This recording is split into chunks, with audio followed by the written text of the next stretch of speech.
सुनंदा ने trolley bag में अपने सभी कपड़े रखे, स्कूल कॉलेज के मार्कशीट के साथ साथ सभी प्रतियोगिताओं के सर्टिफिकेट भी रख लिए और बैग को बंद करने से पहले उसने एक नज़र पूरे कमरे पर डाली, जहां 6 बरस पहले सोमेश उसे ब्याह कर लाए थे।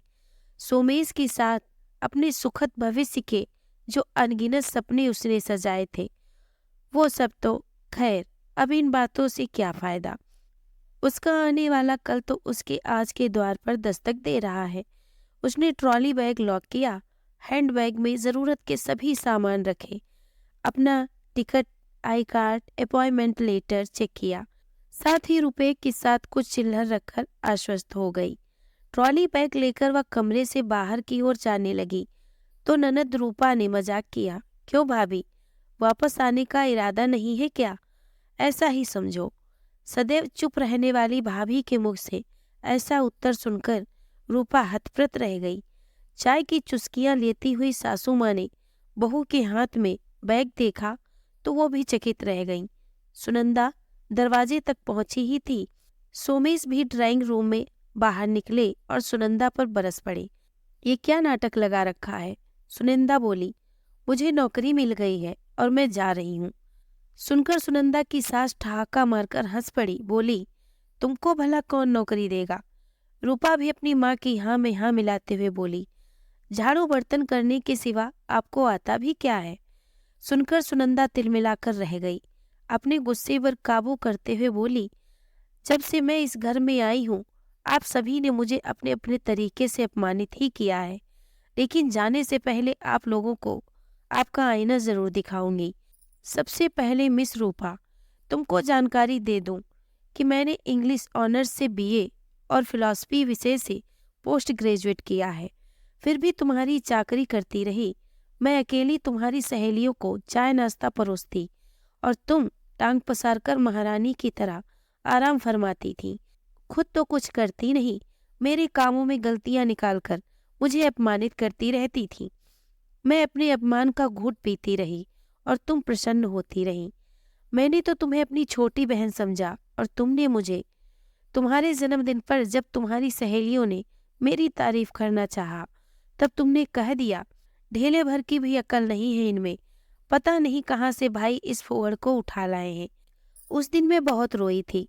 तुम्हारे मन में मेरे लिए जो जहर भरा था, उस दिन उगल कर तुमने मेरी आंखें खोल दी। एक लंबी सांस लेकर वह आगे बोली, सासू माँ आप, विवाह से पहले आपने मेरी माँ से कहा था कि मेरे लिए जैसे रूपा है वैसे ही सुनंदा रहेगी, लेकिन एक घूंघट न रखने की आज़ादी देकर आपने मुझे उम्र भर के लिए गुलाम बना लिया था। पहले तो मेरे आते ही काम वाली बाई को यह कहकर हटा दिया कि सास बहू मिलकर कर लेंगे, लेकिन एक दिन पैर दर्द का बहाना लेकर जो बिस्तर पर बैठी तो आज तक बैठी ही है। कभी खाने में तो कभी सफाई की कमियां निकालना तो जैसे आपकी आदत सी बन गई थी। बाहर तो कभी जाने नहीं दिया, टेलीविजन देखने बैठती तो कभी आपकी चाय पीने की इच्छा हो जाती तो कभी आपके सुपुत्र। मैंने तो आपको माँ का दर्जा दिया था और आपने, एक दिन पड़ोस की शर्मा आंटी ने जब मेरी प्रशंसा करते हुए कहा, मिसेज अग्रवाल बड़ी अच्छी बहू मिली है आपको, तब आपने क्या जवाब दिया था याद है? आपने कहा था, घर से तो 3rd डिवीजन में 10वीं करके आई थी, मैंने ही इसे बीए कराया और घर गृहस्थी सिखाई है। उस वक्त मैं तड़प कर रह गई थी। आपने तो मेरी पहचान, मेरे वजूद को मिटाने में कोई कसर नहीं छोड़ी थी। मैं चाहती तो उस वक्त अपना मुंह खोल सकती थी, लेकिन मेरे संस्कारों ने मेरे मुंह पर ताले लगा दिए थे। परंतु उस दिन के अपमान से मैंने एक सबक सीखा। सुनंदा के बदलते तेवर देखकर उसके ससुर जी समझ गए कि अब बहू उनका गिरेबान पकड़ने वाली है, इसीलिए उन्होंने वहां से खिसक जाना उचित समझा। तभी सुनंदा ने उन्हें टोक दिया, क्यों ससुर जी, अपनी तारीफ नहीं सुनेंगे? सुनकर उनका हलक सूखने लगा। सुनंदा अपने ससुर की तरफ हाथ से इशारा करते हुए बोली, ये महाशय स्वयं को घर का मुखिया कहते हैं, इनसे अपना शरीर तो संभलता नहीं, चरित्र भी नहीं। कभी पानी मंगवाने के बहाने तो कभी सिर दबवाने के बहाने मेरा स्पर्श पाने का हरदम प्रयास करते। सुनकर वहां खड़े तीनों प्राणियों ने उन्हें घूर कर देखा तो वे नजरें चुराने लगे। अब सुनंदा ने सोमेश की तरफ देखा, जो यह सोचकर मंद मंद मुस्कुरा रहा था कि मैं तो उसका पति हूँ, मेरी हर गलती तो माफ करना उसका धर्म है। सुनंदा बोली, जी भर के मुस्कुरा लो सोमेश, शायद फिर न मुस्कुरा पाओ। क्या मतलब? क्रोध से चीखते हुए पूछा तो सुनंदा बोली, बताती हूँ, इतने उतावले क्यों होते हो? तुम्हारी तो एक एक परत खोलनी है मुझे। हाँ तो सोमेश, विवाह के बाद मुझे चूल्हे चौके में यह कहकर झोंक दिया कि माँ की तबीयत ठीक नहीं है। ऑफिस की पार्टियों में मुझे यह कहकर नहीं ले जाते कि वहाँ का माहौल अच्छा नहीं है। फिर मेरे सामने मित्रों की पत्नियों की तारीफ करते ताकि मेरा आत्मविश्वास खत्म हो जाए और मैं उम्र भर तुम्हारी दासी बनी रहूं। जब जब बच्चों की बात छेड़ी, तुमने सैलरी कम होना तो कृपा के विवाह का बहाना बनाया।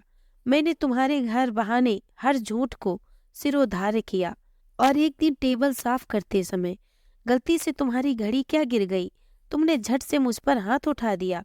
वो थप्पड़ मेरे गाल पर नहीं, मेरे दिल पर लगा था और तभी मैंने निश्चय किया कि अपमानित होकर आश्रित रहने से तो अच्छा है कष्ट सहकर आत्मनिर्भर होना।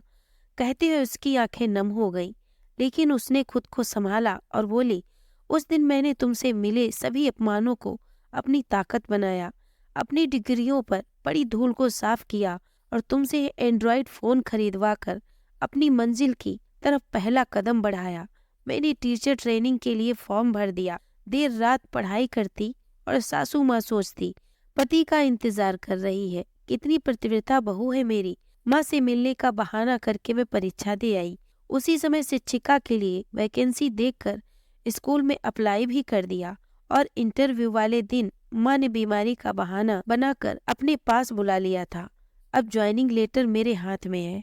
हाँ, जाना है तो जाओ, रोका किसने है? सोमेश की आवाज में झुंझुलाहट थी। सुनंदा बोली, ऐसे नहीं, ये तलाक के कागजात हैं, इन पर हस्ताक्षर कर दो और अपनी माँ से कहो मेरी माँ के दिए सारे जेवर मुझे वापस कर दे। कहते हुए उसने कागजात सोमेश की तरफ फेंक दिए। कागजात देखकर सोमेश सोचने लगा, जिसे मैंने भीगी बिल्ली समझा था वो तो शेरनी निकली।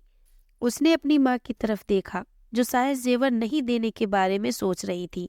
सुनंदा ने अपने हैंडबैग से एक लिफाफा निकाला और सोमेश को दिखाते हुए बोली, साइन नहीं करना चाहते हो तो कोई बात नहीं, मेरे पास तो सारे सबूत हैं, अदालत में पेश कर दूंगी, फिर पूरा परिवार जेल में आराम से चक्की पीसते रहना। सोमेश ने तुरंत साइन करके कागजात सुनंदा को थमा दिया और माँ को जेवर लौटाने को कहा। सास से जेवर लेकर सुनंदा ने सबूतों वाला लिफाफा सोमेश को दिया और ट्रॉली बैग लेकर बाहर निकल गई। सोमेश ने सावधानी से लिफाफा खोला। उसमें गुलाबी रंग का एक कागज था जिस पर लिखा था, नारी को कमजोर समझकर अपमानित करने की भूल मत करना, क्योंकि अपमान हमेशा अभिशाप नहीं होता, कभी कभी वरदान भी बन जाता है। दोस्तों, अगर आपको ये कहानी पसंद आई हो तो प्लीज इसे लाइक और शेयर करें। अगर आप हमारे चैनल पे नए हैं तो प्लीज इसे सब्सक्राइब करें। धन्यवाद।